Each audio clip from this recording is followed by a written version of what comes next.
Before this hearing begins, I'd like to remind members that, per new guidance from the Office of the Attending Physician, you may remove your mask if you are fully vaccinated and when speaking into your microphone. For individuals that are not fully vaccinated, we encourage you to wear a mask in the committee room. Now I'd like to pass along some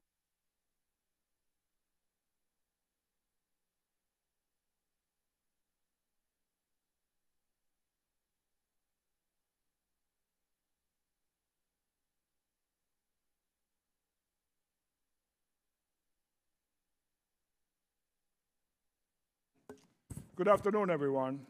Thank you for our witnesses for being here today. This hearing, entitled The Biden Administration's Efforts to Deepen U.S. Engagement in the Caribbean. What happened? I think it needs to be read under the rules. Hold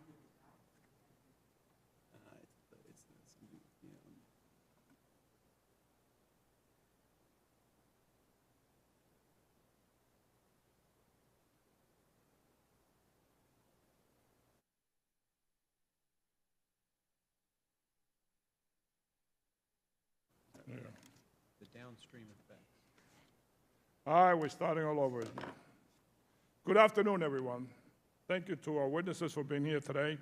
This hearing, entitled The Biden Administration's Efforts to Deepen U.S. Engagement in the Caribbean, will come to order.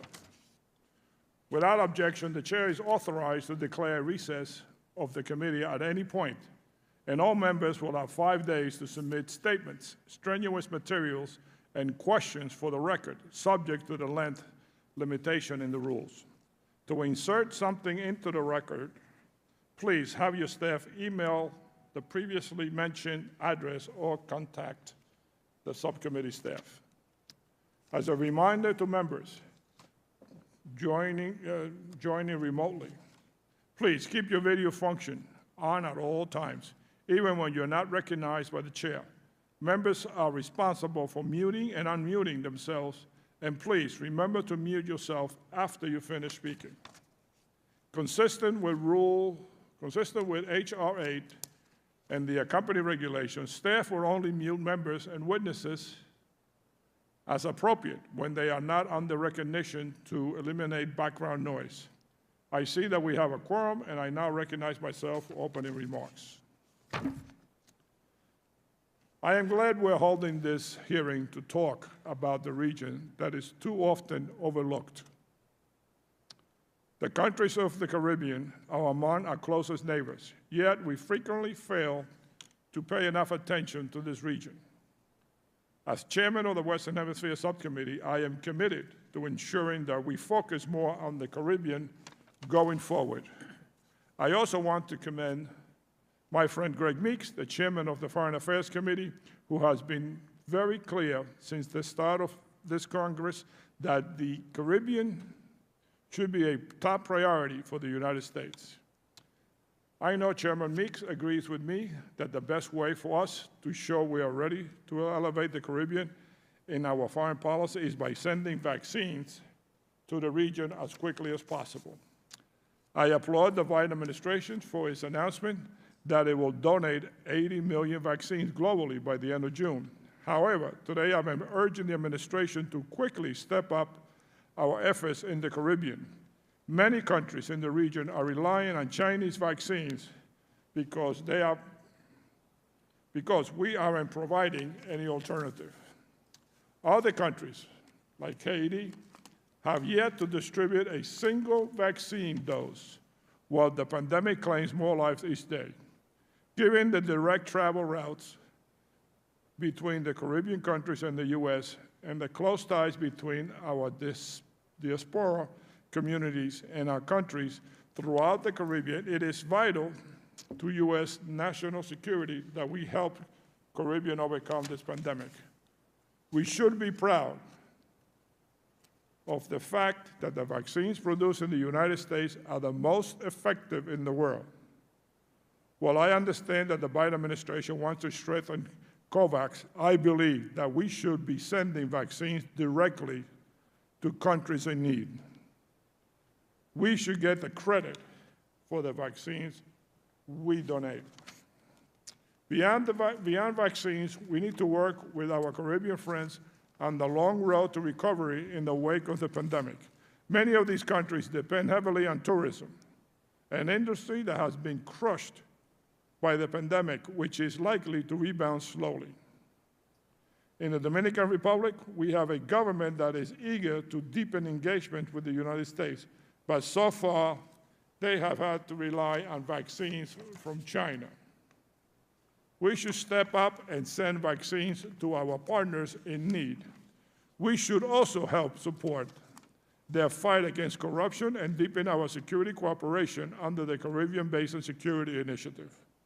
In Guyana, where I traveled last year, we should work to ensure the proceeds of oil revenues benefit the entire population. As I said during the trip, we want to engage all actors in Guyana, including businesses, civil society, the current government, and the opposition to advance inclusive economic growth. The severe flooding that Guyana has faced in recent months is a reminder that climate change is having devastating impact on our friends in the Caribbean. We need to step up our efforts to support climate resilience and energy security in the region. In Haiti, I am deeply concerned about the gang violence that has spiraled out of control under a government that is no longer able to carry out its most basic functions. In just 2 weeks, over 8,000 women and children have been forced from their homes in Port-au-Prince due to this violence, according to the United Nations. I am glad that Secretary Blinken spoke out against a constitutional referendum there. We must do more to help the Haitian people overcome the economic and political and security crisis they are facing. I look forward to hearing from our witnesses about how we can deepen our economic and security cooperation with partners in the region and harness the development finance cooperation to counter China's influence in the region and help advance a rapid economic recovery. The COVID-19 pandemic has created tremendous challenges for the Caribbean, but it also provides an opportunity for us to demonstrate our commitment to this region. I truly hope that we will seize this opportunity. Thank you, and I now turn to the ranking member, Mr. Green, for his opening statement. Thank you, Chairman. Cyrus, really appreciate you holding this committee, and I want to thank our witnesses for being here today. Thank you. Thanks for your service to the country. I'm glad we're hosting this hearing and convening this discussion. For too long, the United States Caribbean policy has lacked a strategic focus. The region is a key gateway to the United States. It's an important economic partner for trade and tourism. It's a vital component of U.S. national security, and it holds the largest bloc of Taiwan's diplomatic allies. I hope the full committee will work to prioritize the Caribbean Basin moving forward. In 2021, the region's future is bright, but not without significant challenges impacting both the United States and the greater Latin American community. The Caribbean struggles with persistent violence, transnational criminal networks, drug trafficking. In 2019, roughly 24% of the cocaine departing South America transited through the Caribbean Sea, including both maritime vessels and illicit aircraft. That's why the United States launched the Caribbean Basin Security Initiative, or CBSI, a regional security initiative to reduce drug trafficking and promote safety and security. I'm proud to co-lead the reauthorization of the CBSI this Congress with Congressman Espaya. We must double down our efforts against drug trafficking that wreaks havoc in our region and the corruption that allows them to survive. Our bill helps do just that by providing the resources necessary to improve security cooperation and combat the criminal organizations that victimize their own countries as well as our own.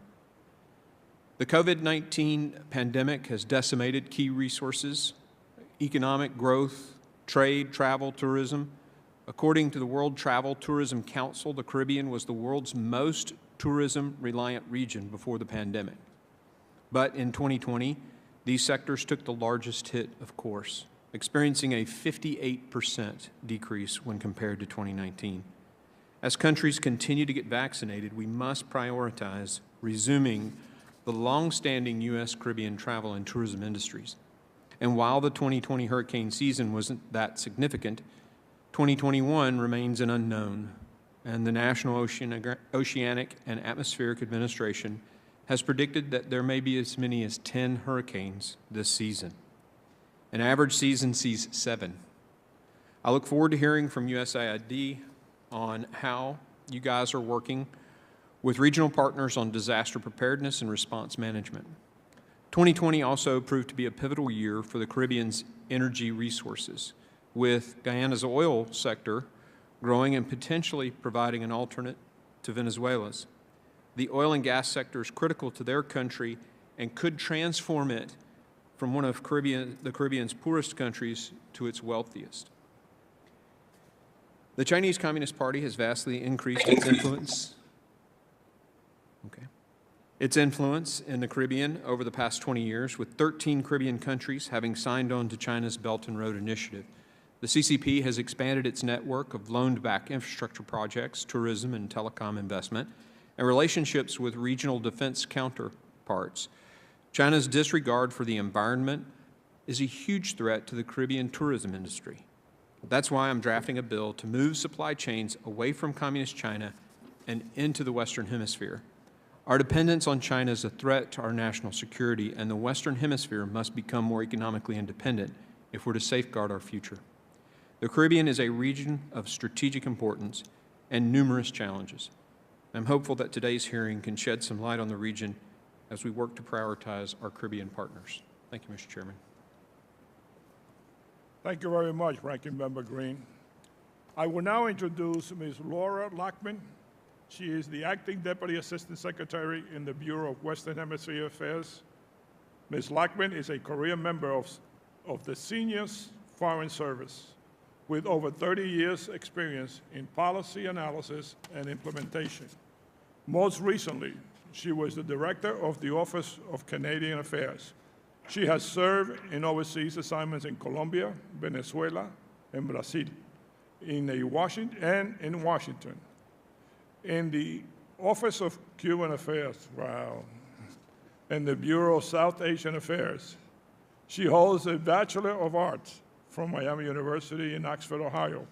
Ms. Lockman, we welcome you to our hearing. You gotta tell me about this Cuban thing you had here. We will then hear from Ms. Barbara Feinstein. She serves as the Acting Senior Deputy Assistant Administrator within USAID Bureau of Latin America and the Caribbean. Ms. Feinstein oversees the agency's development priorities in Central America, Mexico, and the Caribbean. Before joining the LAC Bureau, she was the Senior Deputy Assistant Administrator for Legislative Affairs in USAID Bureau for Legislative and Public Affairs. She holds a master's degree in international and public affairs from Princeton University and a Bachelor of Arts from the University of California, Berkeley. Ms. Feinstein, thank you for joining us today. Finally, we will hear from Ms. Heidi Fulton. She is currently the Deputy Assistant Secretary of State for Western Hemisphere Programs in the Bureau of International Narcotics and Law Enforcement. Ms. Fulton most recently served as a Director of the Office of Mexican Affairs. Before that, she led the U.S. Embassy in Honduras as Deputy Chief of Mission, and then as Chief of Mission from 2016 to 2019. She also served as a Director of Counter-Narcotics at the Kabul Embassy in Afghanistan, and as a Counselor for Public Affairs in Quito, Ecuador. Prior to joining the Foreign Service, she served in active duty in Iraq. She retired from the U.S. Army Reserve in June 2020 after 28 years of service. She is a graduate from Boston College and earned her master's from Troy State University. Ms. Fulton, thank you for your service and for joining us today. I ask the witnesses to please limit your testimony for 5 minutes. Without objection, your prepared written statements will be made part of the record. Ms. Lockman, you are recognized for your testimony. Thank you very much, Mr. Chairman. Chairman Sires, Ranking Member Green, and members of the subcommittee, thank you for inviting me to testify before you today on this important issue. For decades, the United States has partnered with the Caribbean people to promote stronger and more vibrant communities. Today, the Caribbean region is experiencing a sharp economic downturn caused by the COVID-19 pandemic. This has devastated government revenues and caused rising unemployment, which could bring more crime, irregular migration, and malign activity by state and non-state actors unless we continue our support. Through the U.S. Caribbean 2020 strategy, we have sought to increase and deepen U.S. engagement with Caribbean nations. We are now building on that strategy to guide interagency activities into the future. On April 21st, Secretary Blinken met with CARICOM foreign ministers to highlight our commitment to working with all countries in the region to advance bilateral and regional interests. We also actively engage Caribbean nations multilaterally to confront some of the region's most pressing challenges, including the growing threat to democracy and human rights in Nicaragua, Venezuela, and Haiti. In response to the COVID-19 pandemic, on June 3rd, the administration announced plans for the global distribution of 25 million U.S. vaccine doses, of which approximately 6 million doses are designated for Latin America and the Caribbean. On June 21st, the administration announced its plan for the remaining 55 million of the 80 million doses President Biden pledged to allocate by the end of June, including an additional 14 million doses for Latin America and the Caribbean to be shared through COVAX. Moreover, the United States is purchasing an additional 500 million doses of Pfizer vaccines and donating them to 92 low and lower middle-income countries as defined by Gavi's COVAX Advanced Market Commitment. The United States is an important commercial and trade partner of the Caribbean region. Through the Caribbean Basin Initiative, CBI, we maintain a positive impact on a number of Caribbean Basin economies. On March 22nd, the White House launched the Small and Less Populous Island Economies, or SELPI, initiative, which is a framework designed to further strengthen U.S. economic collaboration with island countries and territories in the Caribbean, North Atlantic, and Pacific regions. On energy, USAID's Caribbean Energy Initiative marks a planned 5-year, $25 million investment in a more sustainable, reliable, and resilient energy future for the Caribbean. We have also identified the need for diversification of energy supplies and promotion of U.S. exports to address challenges and promote Caribbean energy security. Through the State Department-led U.S. Caribbean Resilience Partnership, USCRP, we seek to strengthen Caribbean partner resilience to the impacts of climate change and severe weather-related events.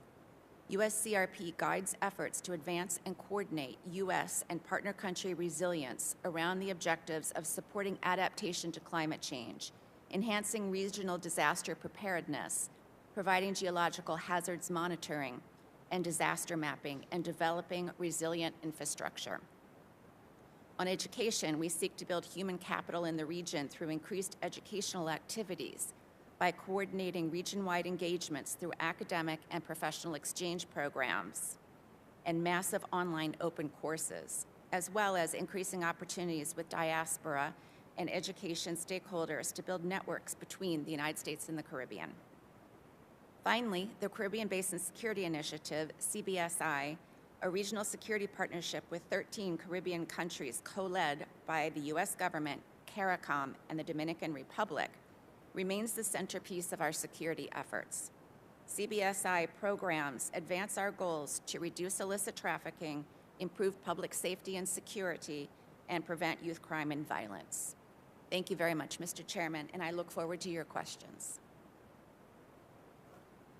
Thank you very much. I now turn to you for your testimony, Ms. Feinstein. Chairman Sires, Ranking Member Green, and distinguished members of the subcommittee, thank you for the opportunity to testify on behalf of the United States Agency for International Development. Over the past several months, the United States has heard from leaders across the Caribbean on their most pressing needs as they work to increase their resilience to natural disasters and climate change and overcome the challenges of COVID-19, be they health, economic, or security related. Caribbean leaders seek enhanced investment in disaster resilience and hurricane preparedness, increased support for crime and violence prevention, help to strengthen health and education, and above all, access to COVID-19 vaccines. And as a neighbor, partner, and friend of the Caribbean, the United States stands ready to respond, both because it is the right thing to do and because doing so is in our national interest. As we begin the hurricane season, USAID is well poised to support the region in its time of need, with a team of 100+ disaster experts located across the Caribbean and pre-positioned emergency relief supplies to prioritize humanitarian needs during major storms and other emergencies. USAID is already providing nearly $5 million to assist more than 20,000 people displaced by the recent eruption of the La Soufrière volcano in St. Vincent and the Grenadines. And in Guyana, we are supporting more than 36,000 families as they recover from devastating floods.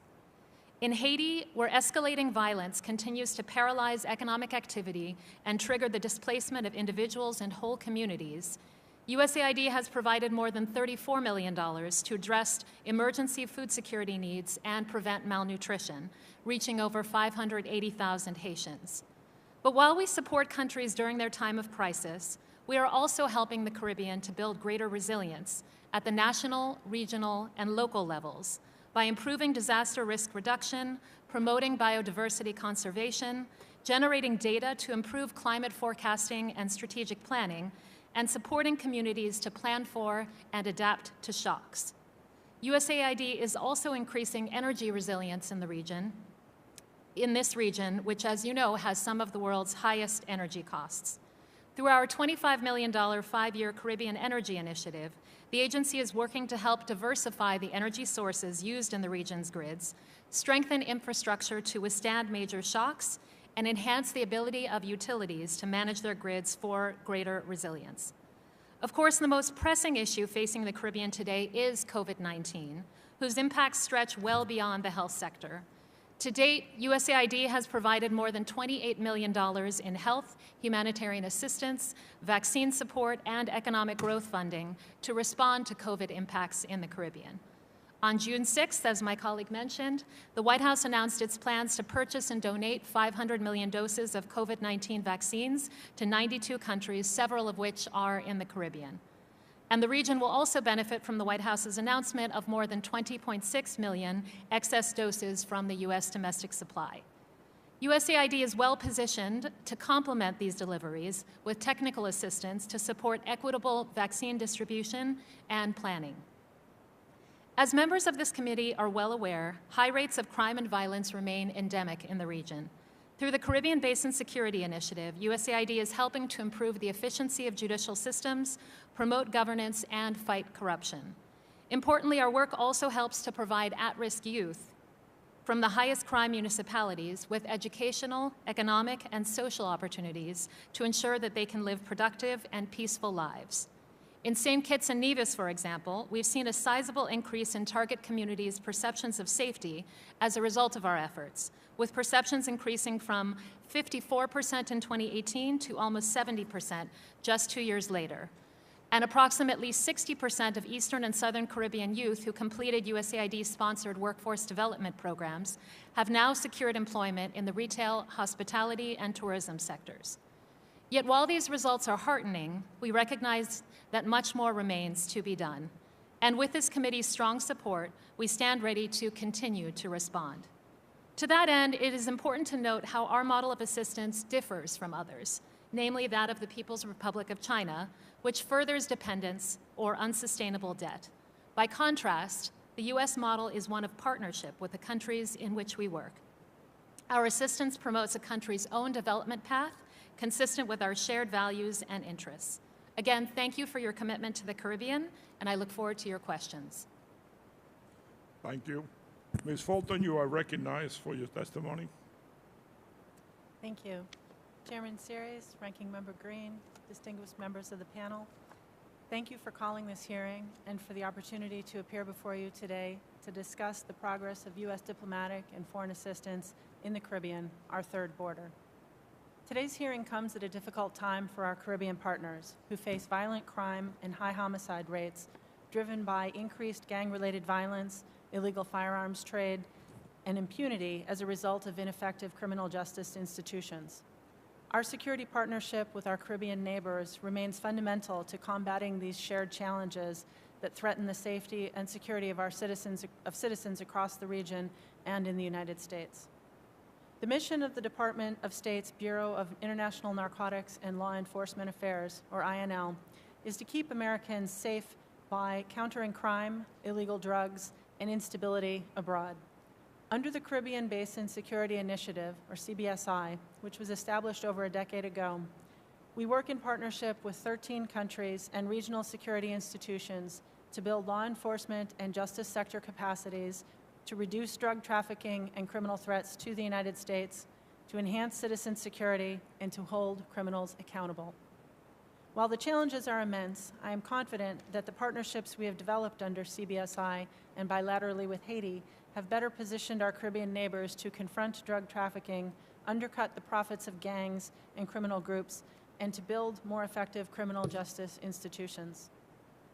Maritime security is central to INL's efforts to combat drug trafficking in the region. For several years, INL has partnered with the Coast Guard on a multi-pronged maritime capacity building program to improve vessel maintenance, develop interdiction capability, and enhance investigations and prosecutions. Regional Coast Guard advisors based in the Dominican Republic support sustainable improvements for interdiction operations and investigations, and will soon expand across efforts across the region. Combined with the Coast Guard technical assistance and training, in fiscal year 2021, these joint efforts have already contributed to 29 drug interdictions and 159 individuals arrested by Dominican Republic partners. We are also working to enhance sub-regional cooperation, improve maritime domain awareness, and develop a regional maritime security strategy. We prioritize building partner capacity to target illicit finance and undercut the profits of gangs and criminal groups that drive violence and instability across the region. In partnership with the National Center for State Courts, INL is implementing a civil asset recovery project that works with partner governments to draft model legislation and train financial investigators, attorneys, and judges. The 6 CBSI countries implementing such legislation have recovered more than $1.27 million in cash and $2.5 million in property since 2013, which is reinvested into strengthening Caribbean security criminal justice sector institutions. A host of larger actions, valued at more than $60 million, are currently underway. Building the capacity of regional institutions is critical to INL's efforts in the Caribbean. The Caribbean Communities Implementation Agency for Crime and Security, or IMPACS, the Regional Security System, and Operation Bahamas, Turks and Caicos, our decades-old trilateral counter-narcotics partnership, are each integral partners in multiplying and sustaining our programmatic efforts. Since CBSI's inception, annual cocaine seizures in the region have increased more than 200%, due in part to the strong regional collaboration which is enabled by the program. INL recently transferred management of CBSI Connect, a regional online law enforcement training program, to IMPACS. Since 2012, INL has supported the development, maintenance, and installation of a CBSI Connect at 17 Caribbean law enforcement academies, including all CBSI countries, Belize, and Haiti. CBSI Connect provided Caribbean criminal justice sector institutions connectivity to ensure key functions continued during COVID-19 lockdowns and convinced previously hesitant justice sector actors of the platform's value to ongoing training. In Haiti, we continue to invest in the professionalization and expansion of their national police, which since 2019 has been the sole guarantor of citizen security. The Haitian police continues to mature even as they face intensifying criminal gang threats to law and order and citizen security. Transnational crime, violence, and insecurity are threats that we share with our Caribbean neighbors and require our coordinated and sustained efforts. Where our programs are matched with committed partners in the region, we see results, and we will continue to work to ensure the effectiveness of future programs to build capacity and enhance regional security cooperation. We look forward to your questions. Thank you. We will now go to questions. I guess my first question is to you, Ms. Lackman and Ms. Feinstein. You know, I welcome the news that the Biden administration is doing 30 million vaccines that it will send out by the end of June, and they will go to Latin America and the Caribbean. How are they distributing these vaccines in this region? Okay, thank you very much for that question, Mr. Chairman. Yes, we are now in the process of working with partners in the region, both on Who are the partners? CARICOM's Public Health Agency, CARPA, as well as directly with certain of the bilateral governments to work out the modalities for the transfer of these vaccines. So these discussions are ongoing right now, and we're trying to make sure that we can ship them in a way that they arrive safely and that they maintain their effectiveness, since, as was pointed out earlier, the U.S. does produce the most effective vaccines in the world. And we're working with the recipient countries to make sure that they have the means to store them, in the proper conditions and distribute them. And in that regard, USAID is helping on the ground. Thank you. Just to complement that response, I would add, so the White House, as we speak, is working very closely with the State Department, with Gail Smith's office, as well as USAID, CDC, et cetera, and partners on the ground to try to figure out how to navigate the complex modalities of all of this. Part of it depends on the particular vaccines that are used. Obviously, as you know, if Pfizer is going to be used, then that requires ultra cold chain storage and certain levels of logistics. If different ones are used, then that requires different modalities. So these are all questions that right now the White House is working through, and my understanding is that there's a commitment to the allocations being completed by June, and then shortly thereafter we will expect to see those deliveries begin. And just to reference, as my colleague said, USAID is working with these host country governments, with CARICOM in particular, to work on equitable distribution strategies and to try to help with the strategic planning associated with I don't have too much time left, but here's where I have a problem. You have China going in and giving directly to these islands the vaccine. They take all the credit. Why can we do the same thing and take the credit instead of giving it to COVAX or CARICOM? They may be great organizations, but I'm not looking to build those organizations. I'm looking to build our position on the Caribbean. And our position in the Caribbean should be that we should send the vaccines directly to these people, let them know that it's the United States that's helping. And the administration probably wants to build up COVAX or whatever, but I'm not interested in doing that. I wish the administration would directly do that. And when we have planes, we do things better than most people. Our vaccine is the best vaccine. And China goes into, for example, Dominica, and they're giving 35,000 vaccines. They have 70,000 people on the whole island. I mean, why can't we do that and get the credit? That just bothers me too much to let it go. Thank you, Mr. Chairman. I think your concerns are very well founded in terms of the United States being able to get the credit for the generosity of these vaccines. And all I can tell you on that front is I know the White House is very focused on communication strategies that are tailored to each donation that goes out to ensure that it is very clear to the people of those countries that this donation is coming from the United States government. In addition, all of the vaccines that are going through Gavi COVAX will be branded with the American flag on there as a further indication that this is coming from the United States. That's one good step. Now, the other issue that I have all these loans that China is giving to these islands. What are we doing to offset that in some of these places so they don't take all the credit from China, Okay. Thank you very much for that question, Mr. Chairman. The United States is the natural partner of the Caribbean due to our strong historical, economic, commercial, cultural ties. And we are very present in the region, but you are correct that the PRC has made it a point to try to gain more of a foothold in the Caribbean region. And they've done this through, as you say, loans, grants, the Belt and Road Initiative, as well as COVID-related assistance and disaster-related assistance also. So the United States is advancing our positive agenda, particularly on the economic side, to try to counter this and to be the best partner possible to the Caribbean.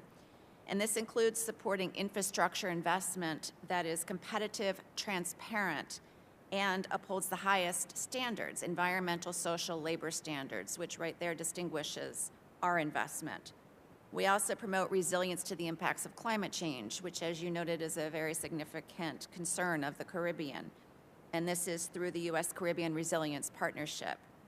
In addition, we provide assistance in promoting energy supply diversification and helping them build more resilient energy systems.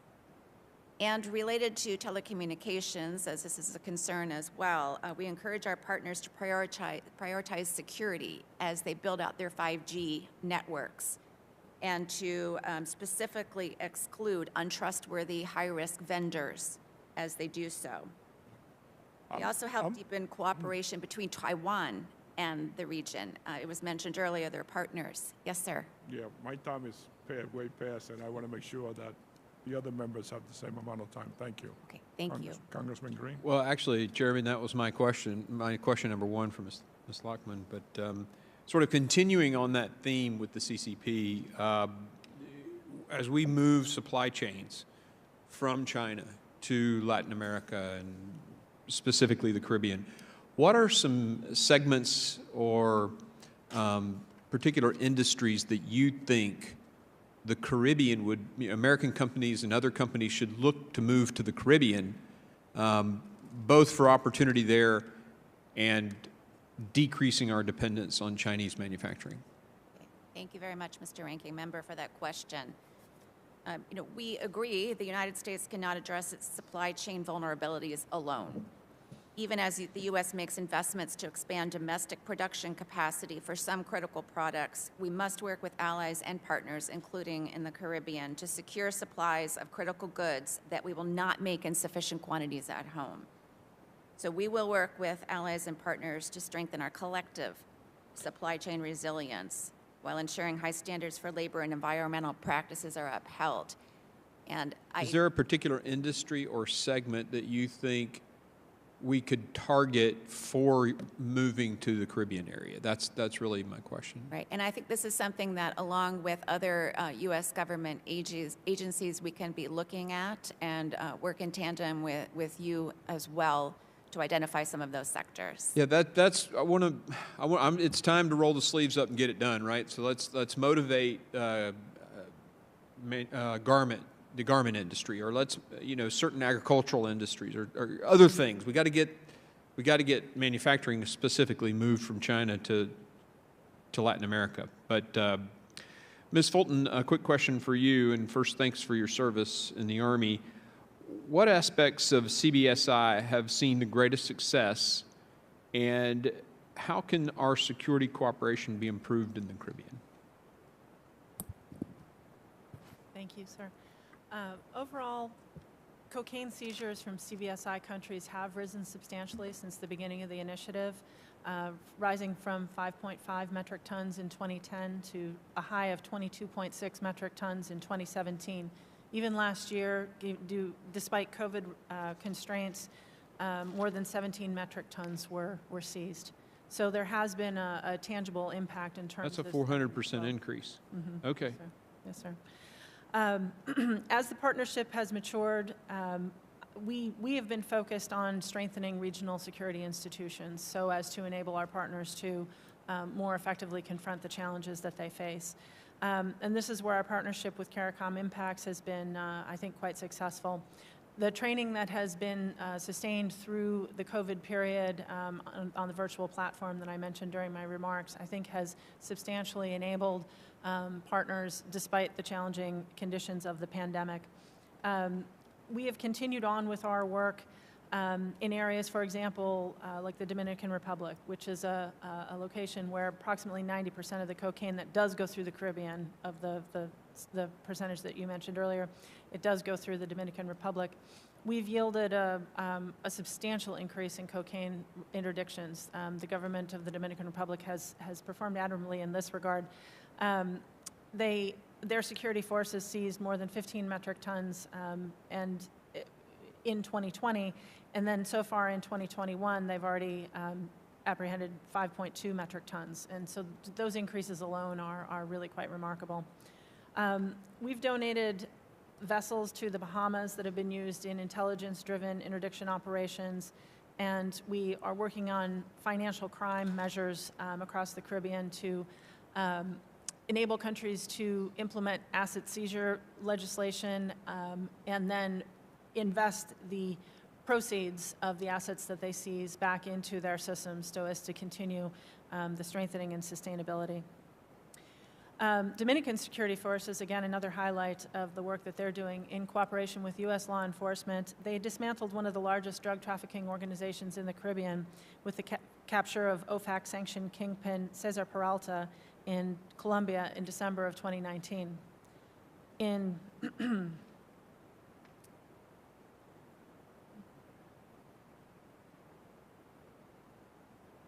Narcotic seizures are one important component of the, I would say, the fruits of the collaboration that we have had with CBSI. But we've also made investments in citizen security and rule of law. The INL-supported 9/11 system, the 911 system that we have partnered with the Dominican Republic to implement, has been an essential component to reduce violence and increase public support for the police in that country. In the Trinidad and Tobago, INL's resistance and prevention program has reduced homicides in Enterprise, which is a high crime community in that country. What I might, if I could, Yes, what I sir. might do is just have you, if you could submit just to send me a letter or submit a letter for us to put into the record. I'm out of time. Yes, sir. But I want to hear more about what you're saying, because this is the kind of success stories that we need to hear about. So thank you, and Mr. Chairman, I yield. Thank you, sir. Thank you. Congressman Castro. Thank you, Chairman. I want to express a concern that I expressed to Gail Smith and others at USAID and others at the State Department within the last few weeks about the donation, the sale of vaccines to countries around the world, including in Latin America and the Caribbean. And that is, I'm concerned that as we're making these donations or sales or in COVAX work, that we're not sufficiently requiring countries to put forward a strategic plan to be successful, and not just in receiving the vaccines, that's one thing, but as we know from our own experience domestically, it's one thing to have the vaccines, it's quite another to have the infrastructure in place to successfully get those vaccines in arms. And my concern is that in a year or two or 3 or 4 or 5, there are going to be all these stories about how we donated 1 million vaccines somewhere and only half of them got used. There was the case of, I believe, the Democratic Republic of Congo that sent back 1.1 or 1.3 million vaccines that they weren't able to use. And so, I mean, if you think about it, if it was tough in American urban areas to be able to make sure that all of these vaccines were used in a timely manner, I can only imagine the challenges around the world in other places, both in urban and rural settings, to actually have those vaccines be effectively deployed.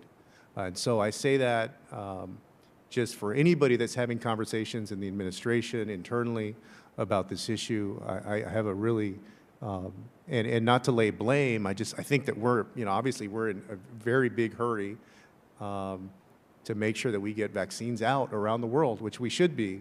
But I'm also concerned that once they get out, I'm wondering what the effectiveness rate is going to be of actually deploying them. But that's separate. I probably have time for one question because I've gone on long about that. But Ms. Feinstein, I have a question for you.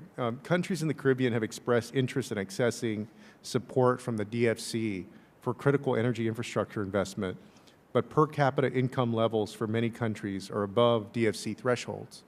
And so how has the restriction on the DFC working in upper middle income countries affected the U.S. government's ability to undertake development projects in the Caribbean and in Latin America? Thank you very much, Congressman, for that question. If I could briefly touch upon vaccines and then also DFC. Sure. Just to say, very much validating all of the comments and concerns that you have articulated, and they very much echo all of the conversations going on within USAID at this point and among practitioners who work on these issues. While, as you mentioned, it is absolutely urgent and vital that we provide these vaccines, we need to do so in a way that is equitable, that gets to especially marginalized and vulnerable populations, that is done so in an efficient manner, and also getting at issues around vaccine hesitancy, which is a major concern also in the Caribbean as well as in other countries. So to address these issues, I would note that actually a congressional notification went up yesterday for American Rescue Plan funding to provide USAID with the resources to work with individual countries on their strategic planning to try to get at some of these issues. That being said, these are monumentally difficult challenges, so we are going to, I certainly give you our commitment. We will work as hard as we can on it and with the smartest people in this field to try to have that kind of impact so that these donations are not for naught and don't go used or wasted. Well, and again, and I know that we're all concerned about it, and not to diminish your work or even to lay blame, because I know we're trying to move as fast as we can. But you're right. I think we need to focus on working with the countries to really making sure that they can get their vaccines into arms. Again, it was a big problem in American cities for us. Now, with regard to the DFC and the impediment in terms of the high income thresholds, it is certainly an obstacle. I think the places where we have seen DFC investments, particularly in terms of loan guarantees, are those countries like Haiti, like Jamaica, where we don't have the same kind of obstacles or impediments. On energy in particular, as I mentioned in my testimony, USAID began 2 years ago now this Caribbean Energy Initiative, where we are making the kind of investments to help countries with their transition to renewable energy. For example, in Barbados, we're helping them to carry out their strategy to shift to renewables by 2030. We've helped the country of St. Lucia to revise their grid to allow for use of renewable energy. So there's a lot of work we're doing in that space. But if we could work more closely with the DFC in that area, that certainly would be beneficial.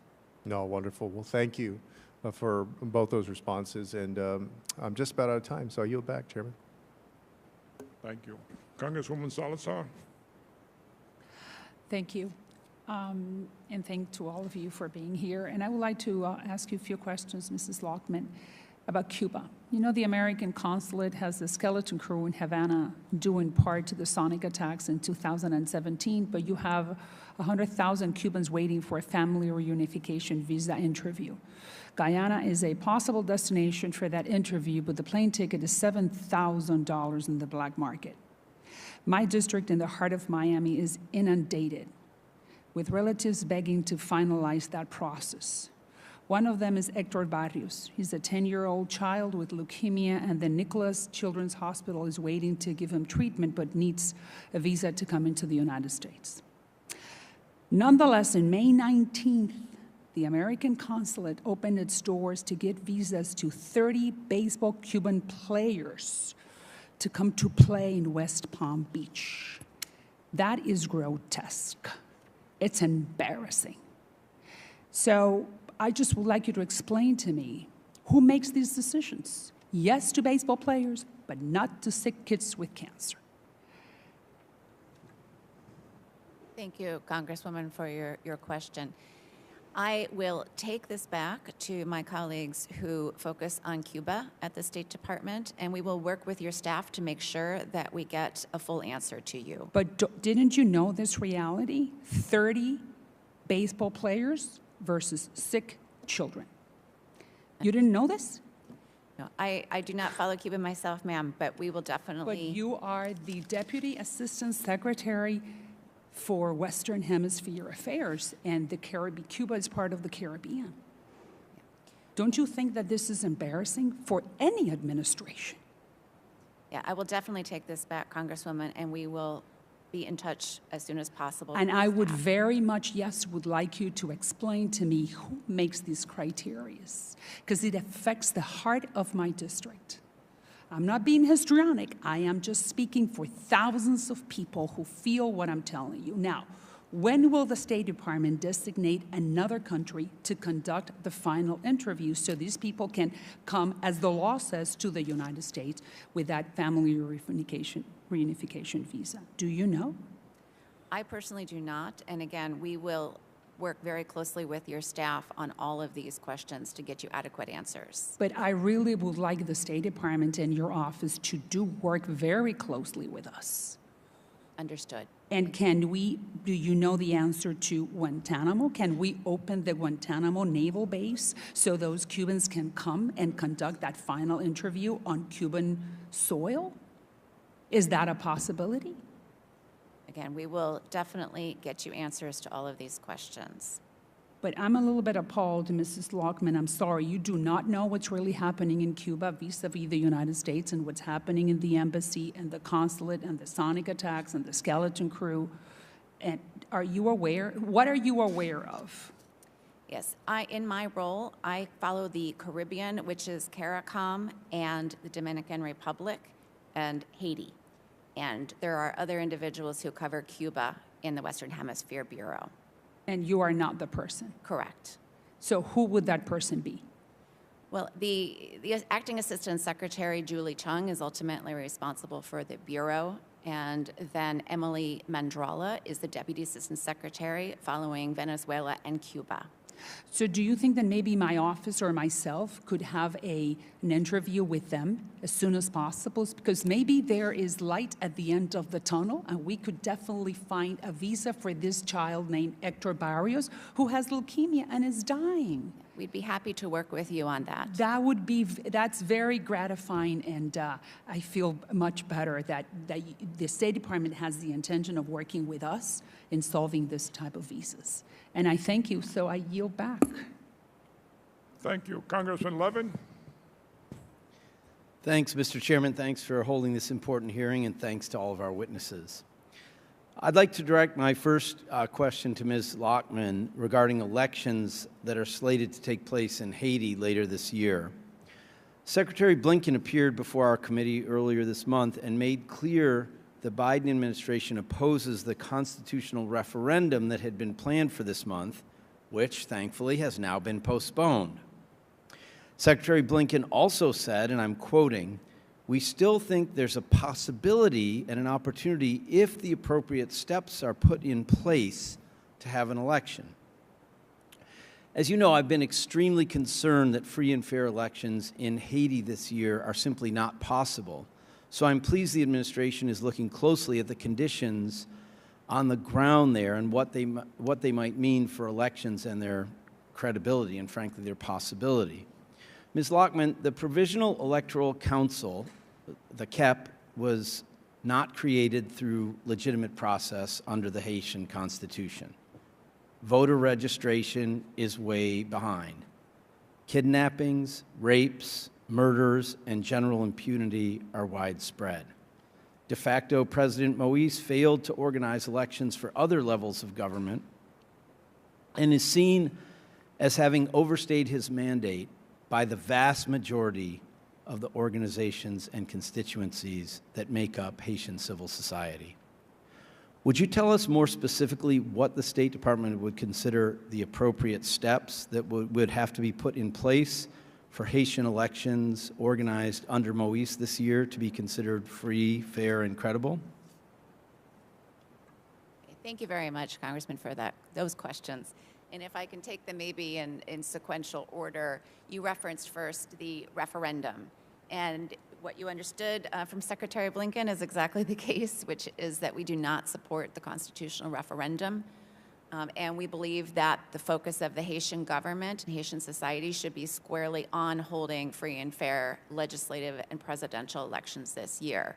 Obviously, it's up to the Cuban people whether they seek to reform their constitution or not, but we believe that it should be done in a process that's open, participatory, and transparent, and that so far it has not been. And again, the focus should be on elections. And granted, there are serious concerns regarding security and preparation for elections in Haiti. We are monitoring those circumstances. We are working with the United Nations, with the Organization of American States, with the core group of countries to, with the Haitian government to try to move towards, having in place the conditions that would allow for elections this year. We believe it's extremely important, first of all, to end rule by decree, which has been going on since January of 2020, and to have a democratic transfer of executive power in February of next year. And then the legislature needs to be reinstated, and you can only do that through elections. So we will continue to work in every way we can to try to enable elections this year. I'm sorry, you're next on the... Well, yeah, let me just say that having elections for election's sake when they're not credible and won't work just delays the restoration of democracy. We have to accept reality and do what's been done in the past in Haiti, where things got into this kind of a situation, and have some kind of a provisional government that can restore democratic conditions, because any election held under the de facto president, Moise, just simply will not be free and fair and credible. And so you're actually, whatever good intentions, we're just going to be delaying the actual restoration of democracy. Let me move on and ask about vaccines and efforts to control the COVID surge, and I'll direct these questions to you, Ms. Is it Feinstein or Feinstein? What's your flavor? I want to get it right. Whichever you prefer, depends on the member goodness. of my family. Okay. I'm grateful that the Biden administration has recognized the dire need for vaccines in Haiti and other countries, and has made Haiti a priority in its distribution efforts. But I worry that vaccines aren't making it to Haiti quickly, and that once they do, I'm concerned about obstacles around distribution efforts in country, as my colleague Mr. Castro was referencing. Can you share with us any updates about when you expect? Let me ask you a few questions. You can sort of answer them in however you want. First of all, when do you expect promised vaccines to reach Haiti?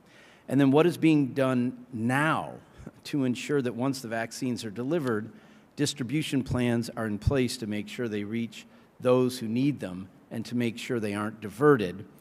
And then I'm hearing a lot from colleagues in the medical field, in hospitals, especially in parts of our country that have big Haitian American communities, about desiring to get vaccine doses that may go to waste in our country and get them to Haiti.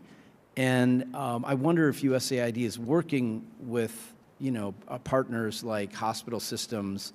I hear from people who run hospitals in Haiti who say, give us the doses, we can distribute them, and there are just no doses in sight for the Haitian people. So, Mr. Chairman, I don't know if it's okay for her to answer the question. I realize I've You just used up the second question, the second 5 minutes.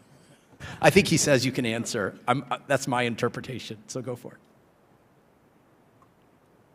Thank you, Congressman, for those important questions. So with regard to vaccines, we are as frustrated as everyone is by the delays in the delivery of the AstraZeneca vaccines, which we understand have been caught up due to supply chain issues in India and obviously the needs in India. So I unfortunately don't have a specific date for when those will arrive. I don't know if my colleague has updated information. I wish I did, but regrettably we do not have that. With regard to helping Haiti on COVID more broadly, and then with regard to vaccines, we have ongoing programming right now that we, shortly after the pandemic began, to help with risk communications, water and sanitation, and perhaps our biggest effort there has been related to oxygen, which, as you know, is absolutely critical for providing that kind of support when somebody has a severe case of COVID. And in fact, since you know the country so well, I would share that just a few weeks ago, we had a nightmarish situation over the weekend where Father Rick from the St. Luke's Hospital reached out to USAID and said that oxygen that was supposed to be headed his way, you may have been tracking this situation in real time, was caught up by gang violence at the docks, where in fact the shipments could not actually proceed to the hospital. It was a terrible situation. We looked to see, could DOD do anything? No, they weren't able to. What could USAID do? In the end, thankfully, some kind of agreement was reached, and the oxygen was able to get to St. Luke's, and the people who were needing it that weekend were able to survive as a result. Thankfully, as a result of that crisis situation, we were able to work with the Ministry of Health in Haiti and provide dedicated oxygen supply on site to the hospital. And we have additional resources where we are surging more support for the oxygen ecosystem into Haiti. With regard to the vaccine distribution plan, right now, that is being handled by CDC, the kind of technical assistance that we are providing in the Eastern and Southern Caribbean and elsewhere. CDC is providing that kind of technical support. However, as I mentioned in the congressional notification that went up yesterday, we expect to also have additional resources for AID to be able to work with the government of Haiti. However, as I mentioned to Congressman Castro, and as you well know, the challenges are immense. In addition, regular challenges anywhere are difficult. In Haiti, given the security situation, possibility of diversion, gang violence, et cetera, it only makes it that much more difficult. But as we have more information, happy to share that with you. Thanks very much. And let me just say in closing, Mr. Chairman, Ms. Feinstein, I want to work with you on the energy transition, because I think we have to think a lot bigger about it, and it could be transformative for our relationships with countries throughout the Caribbean and Latin America more broadly. But the best answer to all the anxiety about Belt and Road and the Chinese is not to be reactive or defensive, but to, in a big-hearted and broad-shouldered American way, go in and partner with these countries and go way, way beyond what we've done in terms of offshore wind, onshore wind, solar, microgrid, storage, and so forth. So let's meet separately about that. Thank you, Mr. Chairman, for your forbearance. I yield back. We're going to go down a second round, since Mr. Levin started the second round already.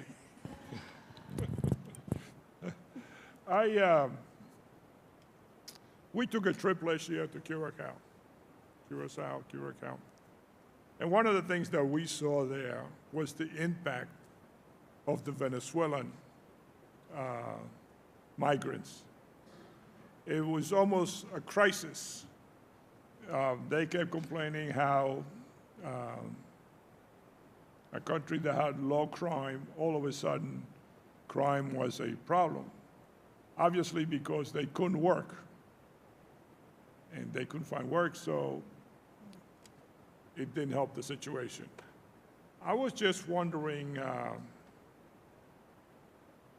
what has been the impact of our assistance to the Caribbean to support Venezuelan migrants and refugees, and what more can be done? Because we, as they hop from island to island, obviously the same situation is going to be developed. So I'm just wondering what impact has our assistance to the Venezuelan migrants made?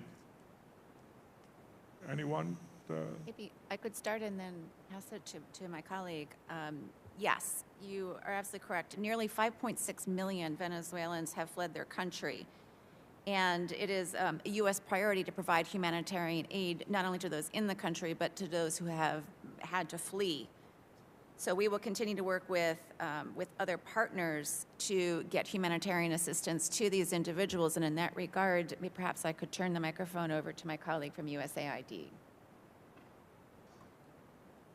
Thank you. And this is a very critical issue, Mr. Chairman. Glad that you raised it. Our efforts from USAID have primarily been focused in Trinidad and Tobago and in Guyana on the issue of Venezuelan migrants.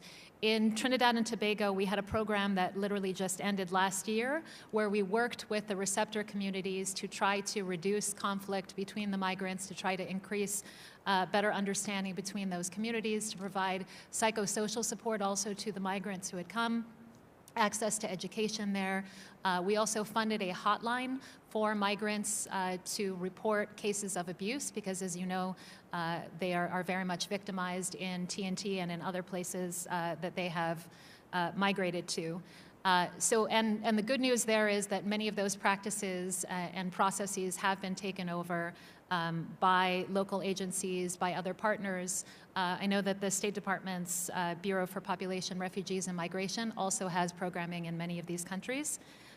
In Guyana, our focus has been more on gender-based violence with regard to Venezuelan migrants, since that has been a terrible problem there. And in that sense, we've been connecting migrants with counseling, financial aid, food support, employment opportunities, cross-cultural exchange, legal support, and classes in English. So our efforts there continue, though obviously this is a problem that is not going away anytime soon and warrants increased resources and attention. Do you know anything about the refinery in Curacao? at all? This is still functioning, or at one time it wasn't? Does anybody know? No? Okay, that was a big issue. Mr. Chairman, we're happy to get back to you with information on that. Good, thank you. Congressman Green? Thank you, Mr. Chairman. My next question is for Ms. Feinstein. Obviously, disaster resilience is better than disaster response. Can you tell how we're helping for resilience against hurricanes, et cetera? Yeah, thank you very much for that question, Congressman. So as you said, this is something that we see as a critical investment. Clearly, USAID has and will continue to provide responses in the event of disasters. However, if we can shore up these countries' actual resilience, and that takes a number of forms, then we will be in much better shape, as will they. So to give you a few examples, we have worked at the regional level, and what that has looked like is providing support for the Caribbean Emergency Management Agency, Disaster Emergency Management Agency, SEDEMA, to strengthen their own protocols, to strengthen their own coordination abilities, to strengthen their own abilities to forecast, to provide early warnings to countries within the CARICOM region. So that they can plan better responses to that. So we've been shoring up their capacity again, so it's not just the United States going in every time. Similarly, another institution in the region is the Caribbean Institute for Meteorology and Hydrology, and we've helped to get them accredited in that field on an international basis. So again, they have state-of-the-art systems for the kind of weather forecasting that will assist countries in the region. At a local level, we're also working through the Inter-American Foundation to work with small communities, and they do so on a cost-matching basis, whether that's in-kind or actual resources, to work on disaster planning at the local level, and also on community resilience projects, for example, mangrove nurseries or other coastal restoration, coral reef restoration, et cetera, so that they can do their part with regard to resilience. And obviously, we recognize this isn't just a disaster issue, it's also critical to the tourism industry, as both you and Chairman Sirius have mentioned. And so in that sense, we also have done work in the energy space in Jamaica and elsewhere to make transitions to renewable energy and other aspects to try to allow, whether it's hotels or other institutions, to spring back more effectively from disasters. Good. No, that's great to hear. I'll tell you, Mr. Chairman, I thought we had lots of acronyms in the Army. USAID and the State Department have just about as many. Ms. Lockman, a question for you. It would appear that over the past 15 or so years, China's economic influence in the Caribbean area has gone from $1 billion to $8 billion. Obviously, that's a concern for us. I asked you about the CCP earlier. Getting a little more specific, are there any free trade agreements or preferential agreements that we can establish that would help us be the go-to for the Caribbean and keep China from pushing its influence into the region? Okay, thank you very much for that question, Mr. Representative. We do have, of course, trade programs, and that is under the Caribbean Basin Initiative, the CBI, and that involves trade preferences, and they were augmented with the passage of the Caribbean Basin Economic Recovery Act, as well as the Caribbean Basin Trade Partnership Act, and then for Haiti, the Hope and Help programs. So those are powerful tools in that sense to promote the economic development of some of our closest neighbors. And I had mentioned earlier, promoting our positive economic agenda in the region, which allows us to be the partner of choice. There is one initiative that is very new and was announced by the White House just in April, and that is the SALPI, the Small and Less Populous Island Economies Initiative. And that initiative will group the activities of approximately 29 U.S. government agencies and departments. And so it'll be a method of coordinating what we do across the U.S. government vis-a-vis economic development in the region.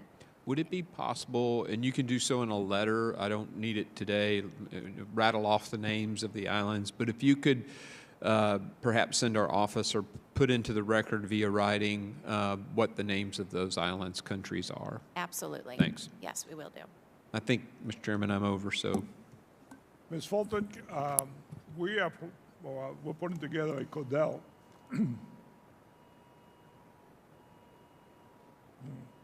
That's fine.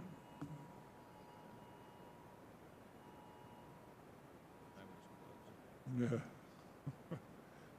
Thank God it's not an evacuation. We're planning a CODEL, and we're going down first to Southcom. I was wondering if you can tell me what we can ask, what we can expect, what, you know, when we get down there. I've been there once before, and obviously security is a big concern, and trafficking is a big concern. So. no more so than 295. Well, yeah, right. That you get. So, if you have any suggestions, please. Yes, Mr. Chairman, I think that it would be, I think your visit would be welcome, and I know that the leadership at Southcom would be happy to provide you with an overview of their activities and their efforts to partner with Caribbean nations to improve their security and domain awareness. We coordinate closely with Southcom, and there are a variety of efforts underway that I'm sure that they would be happy to brief you on in greater detail in preparation for that trip as you determine where to go. And as we talked yesterday, we'll be happy to provide a list of suggestions. I think that the Dominican Republic, Haiti, and Jamaica would probably be I would recommend them being at the top of your list. But I think we'll get back to you in a more fulsome way with some suggestions for your consideration. Okay, thank you. Yes, sir. Thank you again for joining us. As I said at the beginning of this hearing, I believe we need to take immediate steps to distribute vaccines directly to the Caribbeans. I look forward to working with Ranking Member Green and our colleagues to deepen U.S. engagement with the Caribbean and elevate the Caribbean as a priority for U.S. foreign policy and national security. With that, the committee is adjourned. Thank you.